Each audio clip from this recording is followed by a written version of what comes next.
All right, let's dive into this fear of speaking English, huh? Hmm. You've got a really interesting mix of stuff here. Articles, blog posts, even some YouTube videos, it seems like. Yeah, and you know what really jumps out? Just how common this fear is. Oh, yeah. Yeah. Yeah. More common than being afraid of spiders, Racism. heights, Wow. even death. I had no idea. It's specifically about speaking English, though. Public speaking is one thing, but this is something else. Yeah, there's definitely something about speaking in a different language that makes you feel, I don't know. Vulnerable. Yeah, vulnerable, like you're not quite yourself. Absolutely. One of these articles, 11 Ways to Overcome Your Fear of Speaking English, Mm-hmm. had this funny story. A Brazilian Portuguese speaker, I think it was, said learning English felt like losing like 30 IQ points. Haha. Yeah, I get that. I really do. It's like you lose a little bit of your personality, that quick wit you have in your native language. Yeah. But you're so focused on getting the grammar right. Right. You overthink everything.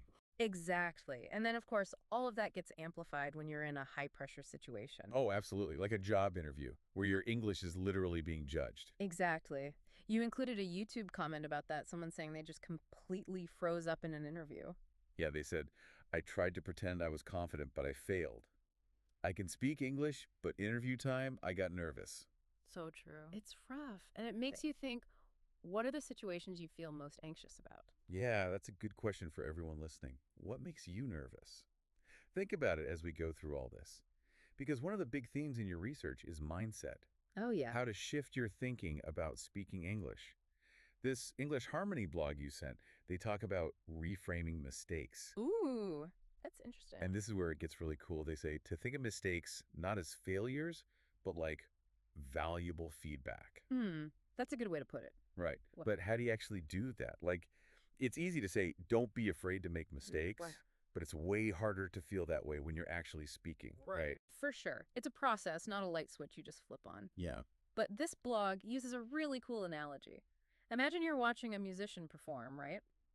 If they hit a wrong note, does that ruin the whole performance? Not at all. Uh, I mean, as long as they recover, the audience is still going to enjoy it. exactly. And it's the same with English. A couple of small slip-ups, they won't derail the whole conversation, especially if you're really focused on connecting with whoever you're talking to.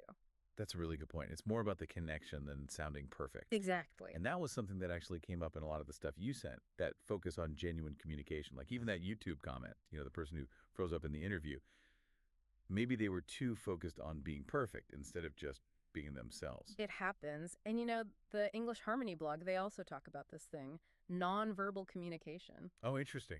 Like what you're doing with your face and body language? Yeah, exactly. Like, have you ever understood someone even if their English wasn't perfect, just because they were so expressive? Yeah, I actually have. It's like you can tell what they're trying to say even if the words aren't quite right. Exactly. A warm smile, genuine enthusiasm, that goes a long way. More than just speaking perfectly, but sounding like a robot. We're going to get into some specific tips for improving your, actual fluency, but don't underestimate the power of just being yourself. Being human. Yeah, exactly. Human connection.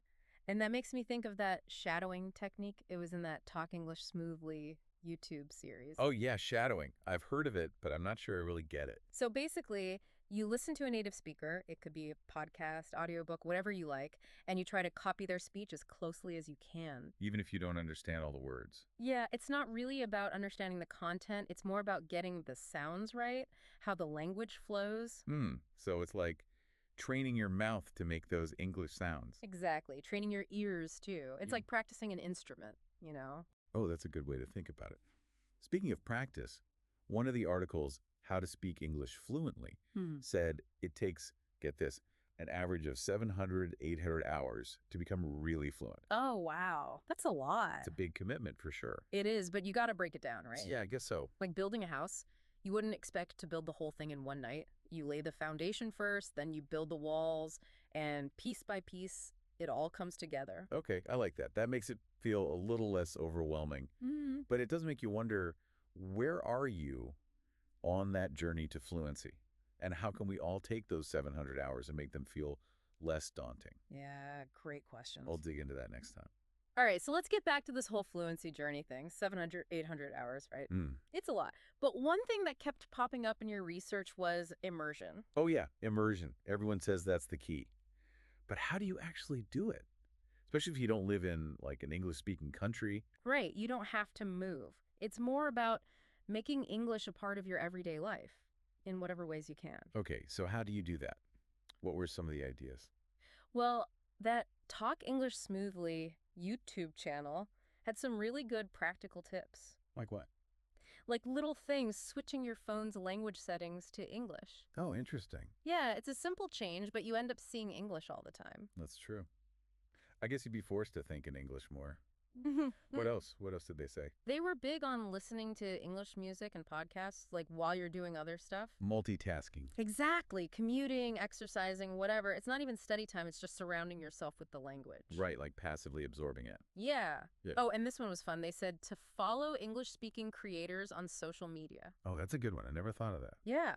You pick up on slang, natural expressions, all that, and it doesn't even feel like work. Totally. It's like sneaking in the learning. Exactly. Yeah.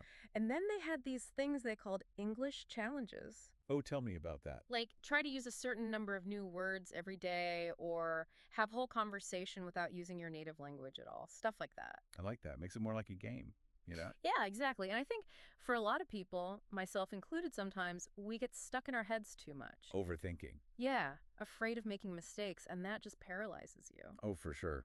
I do that all the time. But that's where all that mindset stuff we talked about before comes in. Mistakes are just feedback. Easier said than done, though, right? Oh, absolutely. Yeah. But speaking of feedback, there's this one technique that a bunch of your sources mentioned, recording yourself speaking English. Ooh, yeah. That Shane English School's blog post was all about that. Right. They are really into it. And I know a lot of people hate listening to themselves, but Oh, it's the worst. But it's probably so helpful. it is. It's like having your own pronunciation coach. You can hear those little errors you wouldn't even notice while you're talking. Yeah, those little things that slip through. And then I guess over time, you actually hear yourself improving. Exactly. That's a huge confidence booster. It's like taking all that self-criticism and turning it into something positive. Yeah. Instead of dreading those recordings, you can use them to see how far you've come. Celebrate the progress. Mm-hmm. And speaking of celebrating progress, there's this thing, visualization. Talk English Smoothly. Had a whole episode on it, right? They did.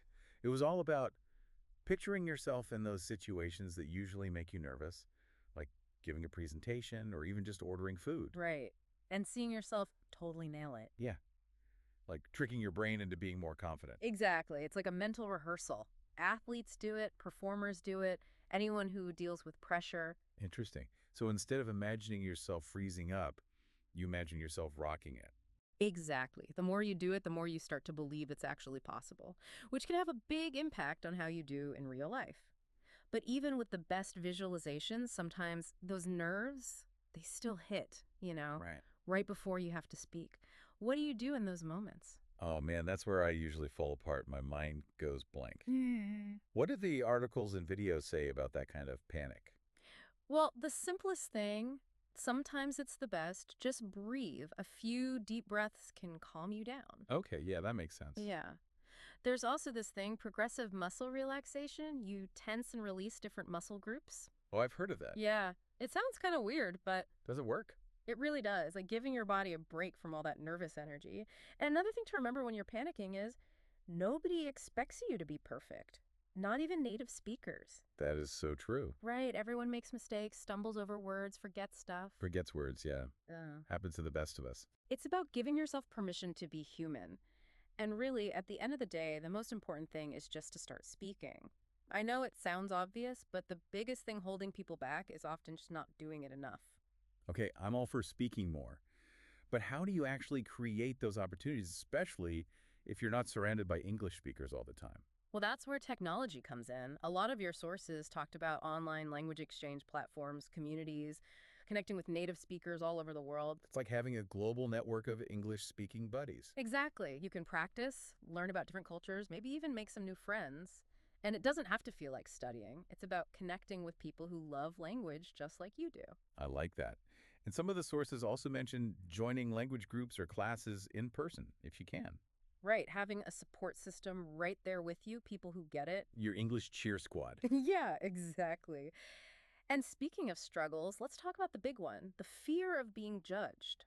Ugh, the worst. That little voice in your head that says you're not good enough. Well, first of all, remember that everyone makes mistakes. The key is to not beat yourself up about it. See it as a chance to learn. Okay, that's good advice, but It's tough, I know. yeah. But it really is about changing your mindset. And actually, speaking of mindset, one of the most interesting things that came up was visualization. Have you ever tried that for language learning? I'm not sure. What is that? It's about creating this really vivid mental picture of yourself using English confidently in situations that make you nervous. So, like, if I'm afraid of ordering food at a restaurant, I just imagine myself doing it and doing it well. Exactly. It's like a mental rehearsal, getting your brain used to the idea of success. Interesting. So I could use that for anything, presentations, conversations, whatever. Yeah, anything that makes you anxious. And the more you practice, the more your brain starts to believe it's actually possible. And that brings us to something really important that kept coming up in your research, believing in yourself. Believing in yourself. Yeah, it's easy to focus on the technical stuff, grammar, vocabulary, but without that underlying belief that you can do it, it's hard to make real progress. I guess that makes sense. Like, you have to have faith in yourself before you can actually do it. Exactly. And that belief, it's something you have to build up, just like any other skill. So, as we wrap up part 2 here, I want you to think about this. What can you start doing today to strengthen that belief in your ability to speak English confidently? We'll explore that more in part 3. All right, back for the final part of our deep dive into this fear of speaking English. It's been a journey. I've learned a lot going through all this stuff with you. Me too, yeah. And I think we found some really useful stuff in these sources you sent. What stood out to you the most? That's a good question. Mm. I think for me, it's that mindset piece that keeps coming back to me. Oh, yeah. It's not just learning the language. It's like learning to believe you can actually use it. So important. And a big part of that is celebrating the small wins along the way. You know, every time you step outside your comfort zone, use your English. It doesn't matter how small. Just acknowledge that. Ordered your coffee in English today. Boom. Win. Chatted with a language partner online. Awesome. You're doing it. I love that.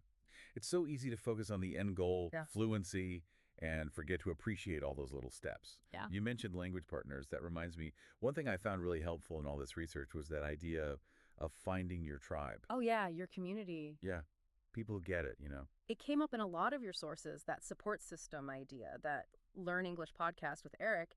He was all about finding people who understand your struggles and can celebrate your wins too. You're not alone in this. Right. It's like having your own cheer squad, which can make all the difference when you're feeling, stuck or whatever. You're right. Whether it's online, a local group, even just a couple friends also learning English. Having those people around you, it changes things. Big time. And I think that ties into this final point I want to leave everyone with. Progress, not perfection. I like that. Every time you speak English, even if you make mistakes, you're learning, you're growing. It's like that saying, the only way to do it wrong is to not do it at all. There you go. Perfect way to wrap things up. Thank you. So to everyone listening, keep practicing, keep learning, keep connecting with other English learners. But most importantly, keep believing in yourselves. You got this. Thank you for tuning into today's episode.